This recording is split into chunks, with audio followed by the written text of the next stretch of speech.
कट्टरपंथी मॉड्यूल जो देश के हिस्से से अवैध तरीके से लकड़ी की तस्करी कर रहा था और इससे होने वाली कमाई से जो हो रहा था, आप सुनेंगे तो हैरान रह जाएंगे, क्योंकि एक ऐसे नेटवर्क का खुलासा हुआ जिसमें करोड़ों की नकदी और सोना जब्त किया गया। 40 ठिकानों पर छापेमारी की गई तो चौंकाने वाले खुलासे हुए। सीधा आईएसआईएस से इस नेटवर्क का संपर्क निकला। बताऊंगी आपको ये कैसे इतने बड़े नेटवर्क को चला रहे थे। देखिए हमारी ये रिपोर्ट। नमस्कार, मैं हूं आराधना नामदेव, आप देख रहे हैं वीके न्यूज। ईडी की एक हालिया कार्रवाई ने आतंकी फंडिंग के तरीकों को लेकर सुरक्षा एजेंसियों को गहरी चिंता में डाल दिया है। 11 दिसंबर को की गई इस कार्रवाई में ये खुलासा हुआ कि आईएसआईएस से जुड़े एक कट्टरपंथी मॉड्यूल को फंडिंग खैर यानी कैथ की लकड़ी की अवैध कटाई और तस्करी से की जा रही थी। इस मामले में करोड़ों रुपए की नकदी, सोना और कई अहम दस्तावेज बरामद किए गए हैं। दरअसल ईडी ने ये मनी लॉन्ड्रिंग जांच एनआईए द्वारा दर्ज एफआईआर और चार्जशीट के आधार पर शुरू की थी। ये मामला एनआईए द्वारा दर्ज एक एफआईआर से जुड़ा है, जिसमें आईपीसी, यूएपीए और विस्फोटक पदार्थ अधिनियम की धाराएं लगाई गई हैं।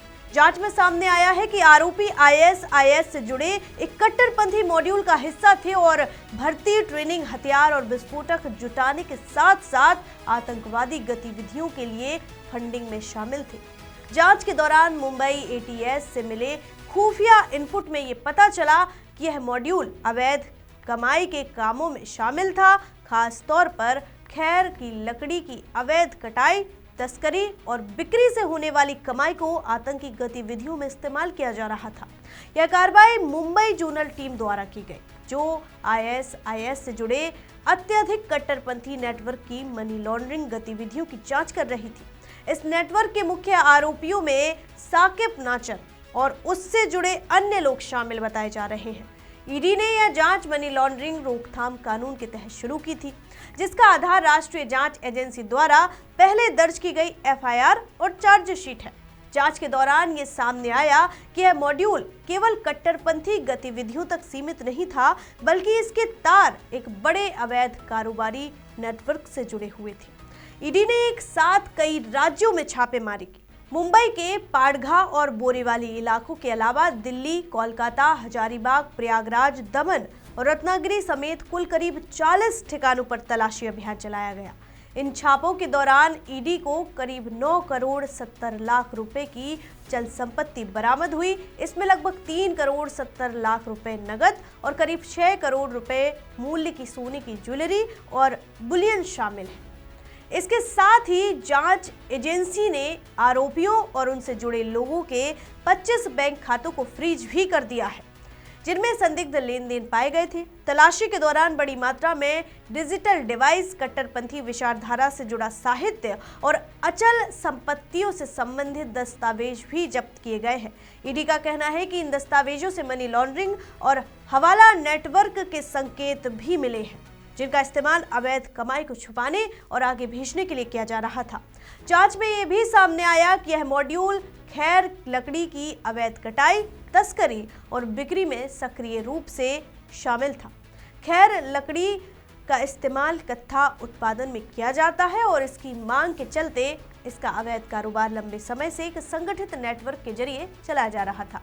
मुंबई एटीएस से मिले खुफिया सूत्रों के मुताबिक इस अवैध कारोबार से होने वाली कमाई का इस्तेमाल आतंकी गतिविधियों के लिए किया जा रहा था। सूत्रों के मुताबिक इस फंड का उपयोग कट्टरपंथी विचारधारा के प्रचार, नए लोगों की भर्ती, ट्रेनिंग, हथियारों और विस्फोटक सामग्री की व्यवस्था जैसी गतिविधियों में किया जा रहा था। जांच एजेंसियों का मानना है कि ये मामला आतंक और अवैध अर्थव्यवस्था के खतरनाक गठजोड़ को उजागर करता है, जो राष्ट्रीय सुरक्षा के लिए एक गंभीर चुनौती बन सकती है।